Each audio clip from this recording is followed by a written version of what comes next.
Assalamualaikum warahmatullahi wabarakatuh. Jumpa lagi Bapak Ibu sahabat nostalgia bersama kami tentunya dalam acara Talkshow Indonesia Sehat. Kali ini ya Bapak Ibu kita akan mengangkat sebuah topik yang tentunya sangat menarik apalagi buat Bapak Ibu ya. Tentu ini menjadi suatu hal yang harus kita perhatikan. Apa itu? Nah, ini dia.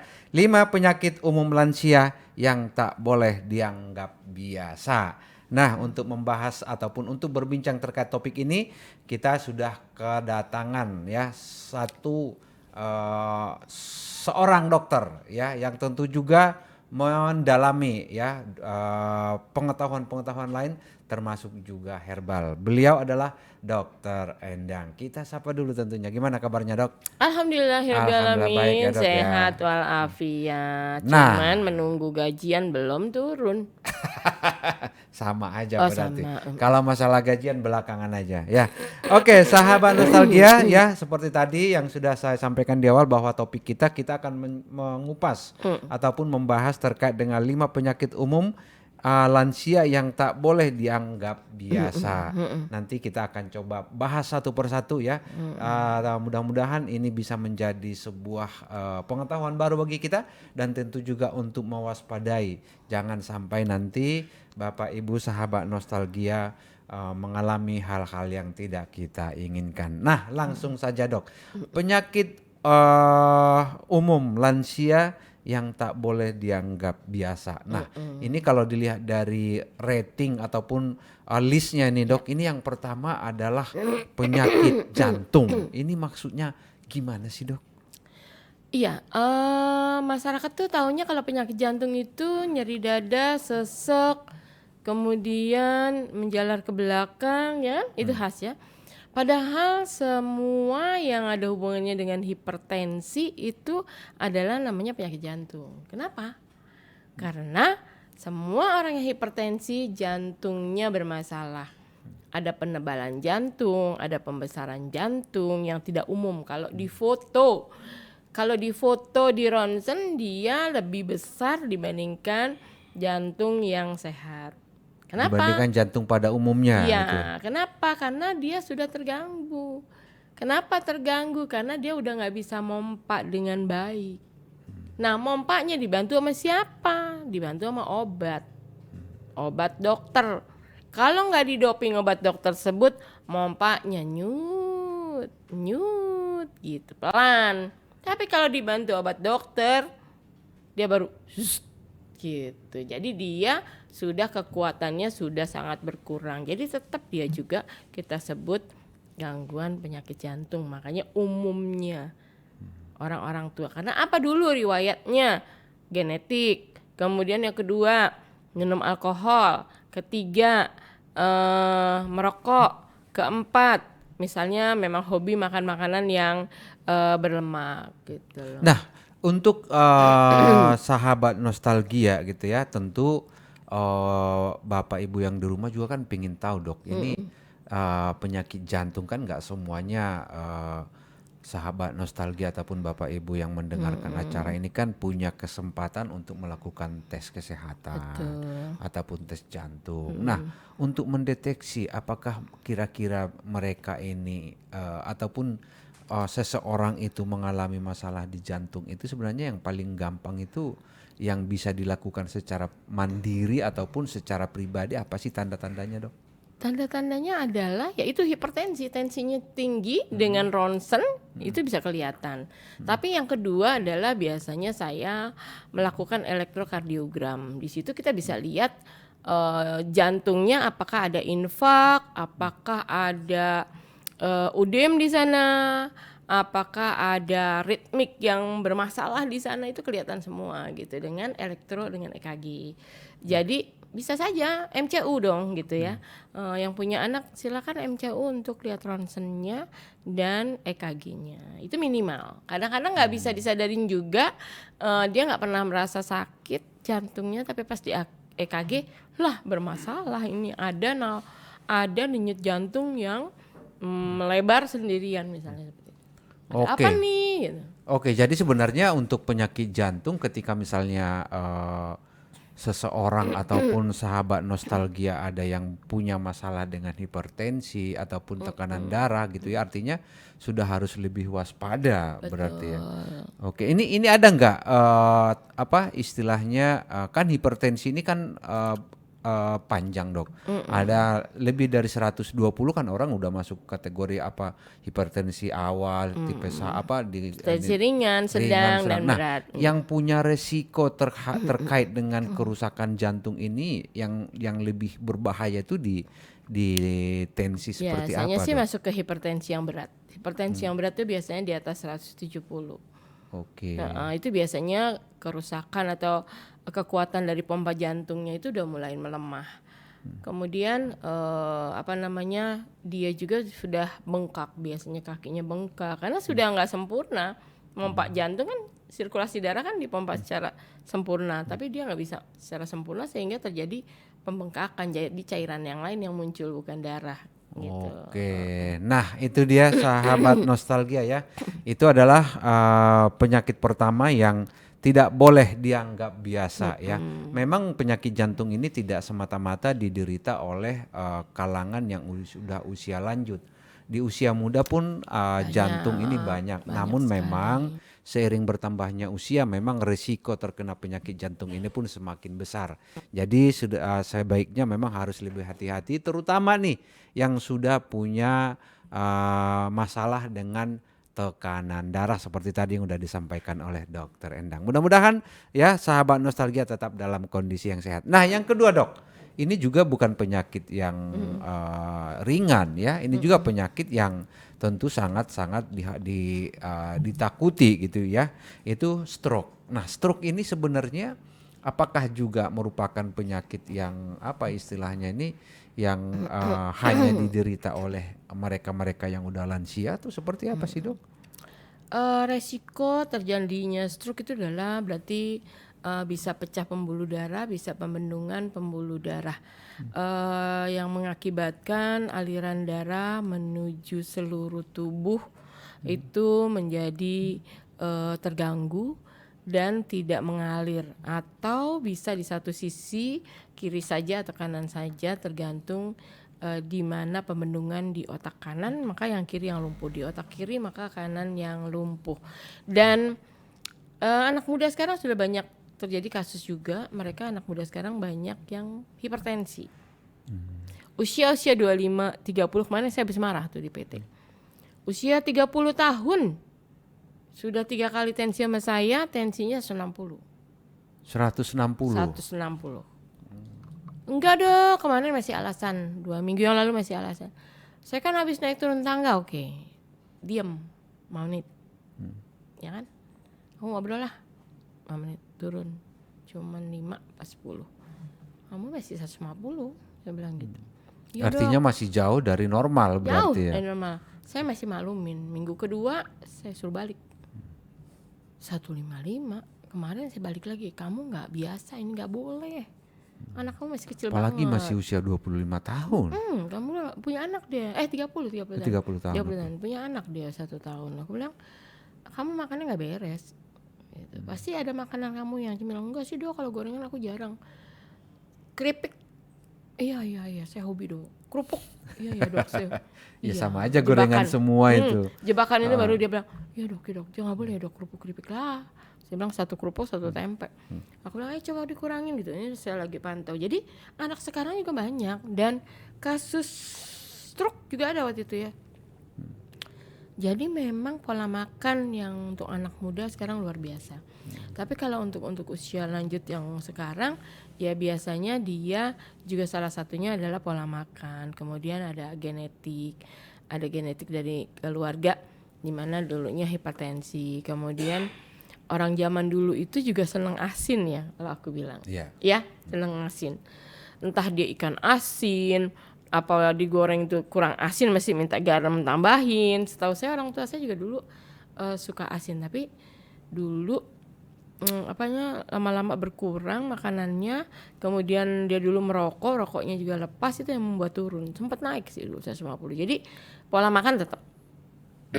Jadi ini terkait dengan stroke lagi-lagi memang tidak lepas dari tekanan darah lagi Tekanan gitu ya, darah, tekanan pola darah, makan. pola makan yang harus diperhatikan. Tadi meski memang ini bukan penyakit yang hanya diderita oleh lansia, tapi juga memang ini juga menjadi perhatian ya, perlu perhatian seiring bertambahnya usia. Memang risiko stroke ini juga semakin tinggi, semakin besar ya. Jadi tidak ada salahnya sahabat nostalgia Bapak Ibu sekalian memang perlu mewaspadai ya, terutama memperbaiki pola makan ya, pola hidupnya mulai dari makanan, istirahat dan juga tentu olahraga juga tetap harus menjadi rutinitas yang harus dilakukan untuk menjaga kesehatan kita. Ya mudah-mudahan ya dengan pengetahuan seperti ini sahabat nostalgia bisa mendapatkan pencerahan, bukan bermaksud menakut-nakuti tapi justru kita mengingatkan ya bahwa ada ancaman-ancaman penyakit yang perlu kita waspadai.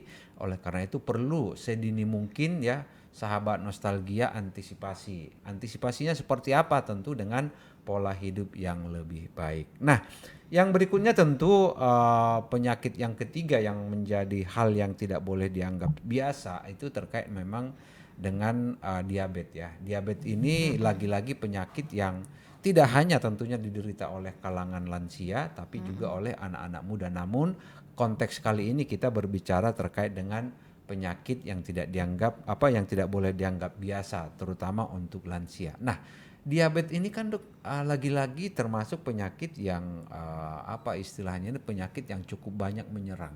Nah, sebenarnya diabetes ini seberapa mengkhawatirkannya sih Dok? Kalau diabetes pada orang tua itu sebetulnya orang tua itu patuh ya kalau saya bilang. Orang tua itu kembali lagi. Saya kalau ngomongin orang tua tuh mesti mereka kan sekarang kadang-kadang tidak tinggal sendiri, ada pendamping, ya kan? Pendamping kalau dia sendiri mungkin dia bisa ngawasin dirinya sendiri, tapi pendamping tuh bisa anak, bisa mbaknya. Dan ini yang mengontrol makanan gitu karena resiko pada orang diabetes yang tidak terkontrol, misalnya dia jarang kontrol ke dokter, biasanya kan usila kalau nggak dia nganterin dia nggak pergi, ya kan? Terus nggak dapat obat gitu loh, atau dia nggak diet makanan dengan herbal, dia makan seadanya yang ada di rumah karena yang dikasih anaknya itu cuma itu. Untuk belanja sendiri dia nggak bisa belanja di luar kemana karena kondisi tubuhnya aja udah Sudah banyak banyak keterbatasan keterbatasan. Jadi memang stok makanan pada orang tua itu harus dipenuhi secara maksimal kebutuhannya apa sehingga dia tidak mencari. Dan resiko-risikonya orang diabetes itu pasti udah lansia, penglihatannya juga berkurang, ditambah dengan diabetes yang menyerang mata, ya kan? Pasti matanya makin rabun, lebih parah lagi daripada orang biasa. Kemudian karena ada diabetes, biasanya orang diabetes itu kan orangnya lebih lemah, gampang capek. Jadi jauh lebih lemah dibandingkan biasa. Jadi jangan marah kalau punya orang tua diabetes ternyata dia lebih lemah, penglihatannya juga jadi kabur karena memang akibat gula yang ada di situ dan kulitnya juga bisa saja jadi beruntusan gitu. Kemudian pipisnya juga daerah kelaminnya juga bisa gatal karena memang kadar gulanya tinggi. Ya itu diperhatikan untuk makannya gitu, makanan sehari-harinya tolong diperhatikan untuk sayurnya banyak, kemudian buahnya banyak dan penting buat mereka. Saya sih setujunya nih kalau misalnya ngomong kayak gini harus pendamping gitu loh. Ya Jadi kan? harus ada pendampingnya. Ada pendamping. Jadi yang kita ajarin tuh bukan lansianya sebetulnya ya. karena lansia tersebut kan banyak sekali yang sekarang lansia itu menggeletak di tempat tidur loh. Ya, meski sebenarnya banyak juga lansia-lansia sekarang yang masih bisa Sehat. aktif gitu ya, aktif. Tapi kan gitu. butuh untuk yang menunggu lansia itu adalah harus tahu gitu. Artinya tidak hanya sekedar lansianya tahu tapi juga yang mendampingi juga harus mengerti gitu ya. Hal-hal yang harus diperhatikan karena bagaimanapun seringkali memang yang mendampingi ini menjadi penyedia ataupun yang menyiapkan segala sesuatunya termasuk makanan. Ketika misalnya yang disediain salah, maka lansianya pun akan bermasalah gitu ya. Nah, itu dia ya sahabat nostalgia, itu dia tadi yang ketiga terkait dengan diabetes. Memang diabetes ini menjadi isu yang cukup mengkhawatirkan ya karena dampaknya bagi kesehatan baik itu dalam jangka pendek ataupun jangka panjang cukup mengkhawatirkan, dan tidak hanya dialami oleh lansia tapi juga anak-anak, remaja ataupun orang-orang dewasa saat ini cukup banyak yang mengalami penyakit diabetes karena pola hidup yang tidak sehat. Nah, terkait dengan 5 penyakit umum lansia yang tak boleh dianggap biasa, kita sudah menjelaskan ataupun sudah diskusi terkait dengan 3 penyakit. Nanti kita akan coba kupas 2 penyakit lagi, namun sebelumnya kita berikan kesempatan untuk yang satu ini dulu. Anda memiliki gangguan paru-paru, punya keluhan dengan biom Anda, hipertensi yang tidak terkontrol, atau ingin memiliki daya tahan tubuh yang kuat untuk terhindar dari COVID-19. Sekarang, tidak perlu khawatir. Ada Bio7. Bio7 adalah jamu tetes herbal yang terbuat dari bahan herbal dan rempah yang diproses secara fermentasi. Bio7 memiliki kandungan yang bermanfaat untuk tubuh Anda. Di antaranya, kulit manggis untuk melawan radikal bebas penyebab kanker. Batang tebu memiliki khasiat merawat kulit dan meningkatkan kekebalan tubuh. Daun gambir dapat mengatasi diare dan memperkuat gigi. Bunga kerisan dapat mengatasi stroke. Temulawak dapat menetralkan racun. Dan jintan hitam berkhasiat mengatasi penyakit asma. Minum jamu tetes herbal Bio7 2 kali sehari sebanyak 15 tetes. Diteteskan di air putih 200 ml. Bio7, jamu tetesnya orang Indonesia.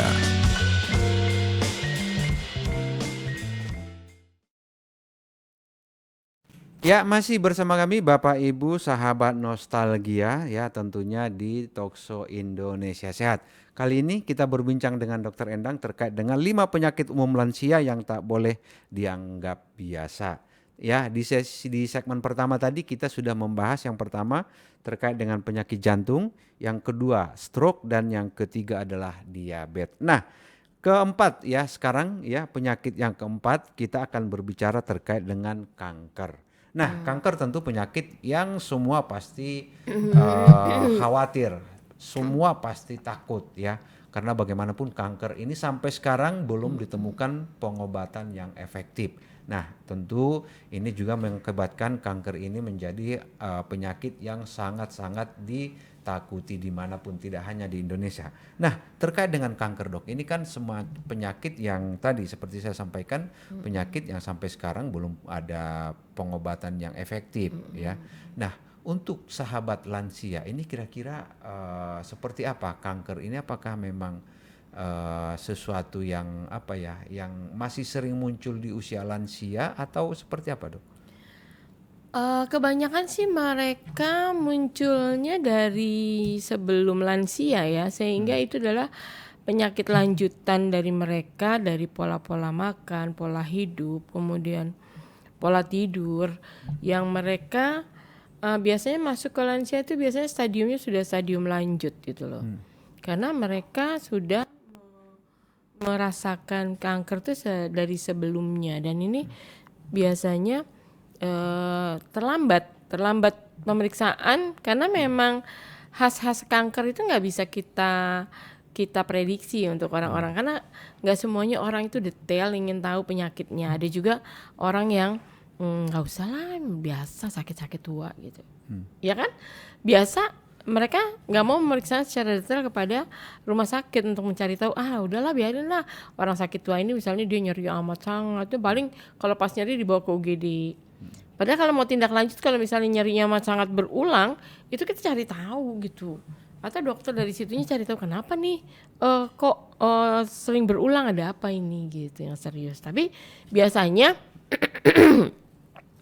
anaknya juga suka males, ya usahlah udah tua ini gitu, kasihan ya.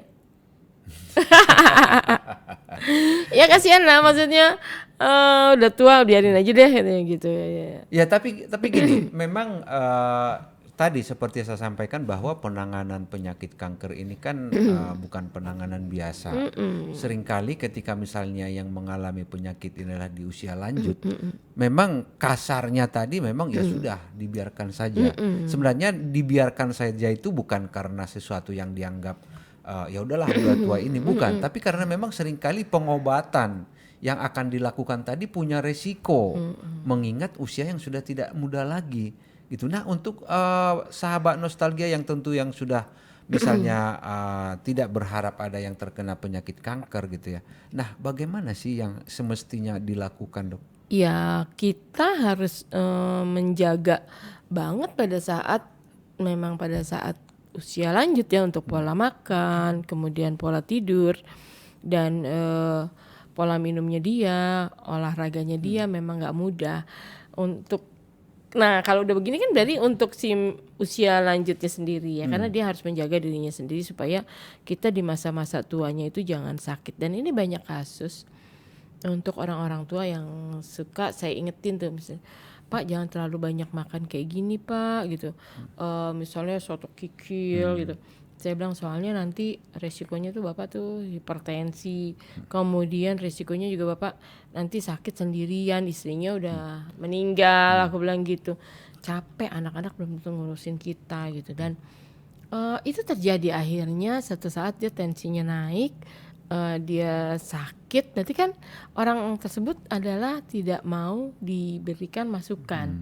Padahal kalau dalam keadaan usia lanjut kita sakit, kita capek banget karena kita mengharap bantuan terus dari orang lain pasti untuk membantu kita makan, untuk membantu kita semua kegiatan, dan tidak semua harapan yang kita harapkan itu mereka akan bantu lakuin ke kita. Jadi mari kita sebelum lansia atau kita sekarang lagi lansia, pola makan, pola hidupnya diperbaikin agar kita tidak merepotkan anak dan tidak sakit hati untuk yang dia tidak mengurus kita. Oke, ya jadi memang dengan keterbatasan ya, segala keterbatasan yang ada memang sahabat nostalgia ya memang penting untuk menjaga kondisi kesehatan tubuh ya. Jadi tidak terlena dengan hal-hal yang justru nantinya membuat kondisi kesehatannya menurun. Mulai dari makanan gitu, walaupun misalnya masih merasa enak dengan makan makanan tertentu gitu ya, tapi kalau ini beresiko dan bisa menjadi penyebab dari penyakit-penyakit ya tentu kita juga harus batasi ya, jangan terlena hanya sekedar mengikuti selera gitu ya. Begitu juga halnya dengan misalnya untuk aktivitas gitu ya, tentu olahraga juga penting, mencukupi tidur juga itu penting. Jangan misalnya karena merasa bahwa tidak ada hal yang perlu dikerjakan akhirnya begadang. Ini juga sesuatu yang tidak boleh. Karena apa? Karena memang ini penting untuk menjaga kesehatan. Nah, itu tadi ya penyakit yang keempat yaitu kanker. Kanker ini memang menjadi penyakit yang siapapun ya pasti merasa khawatir ya. Tidak hanya untuk lansia, untuk dewasa, remaja, anak-anak, siapapun pasti akan merasa khawatir ya bila mengalami penyakit yang namanya kanker. Namun demikian tentu hal yang bisa dilakukan adalah menjalaninya dengan pola hidup yang lebih baik. Karena dengan pola hidup yang lebih baik tentunya bisa paling tidak membatasi supaya tidak semakin buruk ya. Nah, ini yang perlu dilakukan. Nah, Dok, yang kelima ya, dari 5 penyakit umum lansia yang tak boleh dianggap biasa. Ini yang kelima ini kita menyoroti terkait dengan demensia. Demensia itu sendiri penyakit apa sih, Dok? Iya, demensia itu biasanya hal yang wajar pada orang tua. Dia biasanya lupa, banyak yang lupa, tapi hal-hal yang kecil, misalnya dia naruh kunci, naruh kacamata, kemudian dia lupa taruh baju, kemudian dia lupa tadi abis ngambil apa, kemudian di mana tempatnya. Itu biasanya hal-hal yang wajar yang masih kita anggap aman. Saya pernah melihat sebuah tayangan di media sosial. Ini tolong ini sudah masuk kategori apa gitu. Jadi ada seorang nenek yang merasa bahwa dia itu tinggal bukan di rumahnya. Dan dia pingin pulang ke rumahnya. Padahal sebenarnya dia udah ada di rumahnya. Ini kategori demensia atau seperti apa sih, Dok? Iya, itu masuk ke demensia karena dia tidak depresi, dia tidak merasakan depresi kan? Nggak depresi, cuma dia Iya. pingin pulang ke rumahnya karena merasa bahwa ini bukan rumah Bukan dia. rumah dia, anaknya juga nggak diakuin, Iya. bukan anaknya, ya kan? Ya itu masuk demensia. Demensia, Lanjut. oke. Demensia ada awal, sedang dan lanjut. Jadi lupa yang wajar pada usia-usia dia kalau nggak salah usianya udah 90 tahun ya. Oh ya, Iya. sudah loh. Jadi memang Tahu pasti pernah lihat yang nenek-nenek itu iya, ya. jadi memang dia kelihatan sih tidak bukan orang yang tertekan, bukan orang yang depresi. Dia kelihatannya masih bisa ketawa Masih gitu. kadang-kadang Tapi orang- lupa dengan kondisi saat itu gitu. Oke. Orang ini apa namanya? Kemarin aku lihat gini. Kamu udah punya suami belum ke anaknya? Kamu udah punya suami belum? Emang kenapa? Mau aku jodohin tuh sama anakku. Terus kita yang ngeliatnya juga jadi geli banget gitu maksudnya. Jadi ketawa. Jadi geli banget. gitu ya. Aku bilang Oke. gini. Terus lah ini siapa? Lah lu kan itu yang masih perawan kan lu katanya gitu. Buat saya ini luar biasa maksudnya. Berarti dia dibikin seperti itu supaya dia nggak stres juga menjaga orang tuanya. Kalau aku bilang bagus ya maksudnya. Menjaga orang tuanya dengan dibuat seperti itu. Tujuannya dia kayaknya awalnya bukan untuk konten. Awalnya dia bete kali lihat ibunya bawa gembolan terus pengen keluar. Kemudian suaminya dia dibilangin bukan suaminya, rumah yang ini bukan rumah dia. Terus kemudian pengen pulang ke Manggarai. Aku lucunya apa? Berarti ini anaknya sabar banget gitu. Nah, terkait dengan demensia, Dok. Ini kan kehilangan ingatan meski mungkin dalam konteks yang Pikun maksudnya tuh ya, kalau demensia pikun. tuh maksudnya Ini pikun. apa sih yang bisa dilakukan terutama untuk orang-orang yang ada di sekitarnya, terutama yang jaga lah, katakanlah yang jaga ya. Ini apa sih yang masih bisa dikembalikan nggak memori itu, Dok? Memori itu udah nggak bisa dikembalikan. Memang itu sudah ada yang terganggu sarafnya, bagian-bagian tertentu tuh sudah expired date gitu loh. Tapi yang bahaya itu yang saya bilang kalau dia terjadi depresi. Kalau depresi itu dia marah-marah sendiri. Kalau ini kan nggak marah-marah, cuma memori dia yang lupa ya.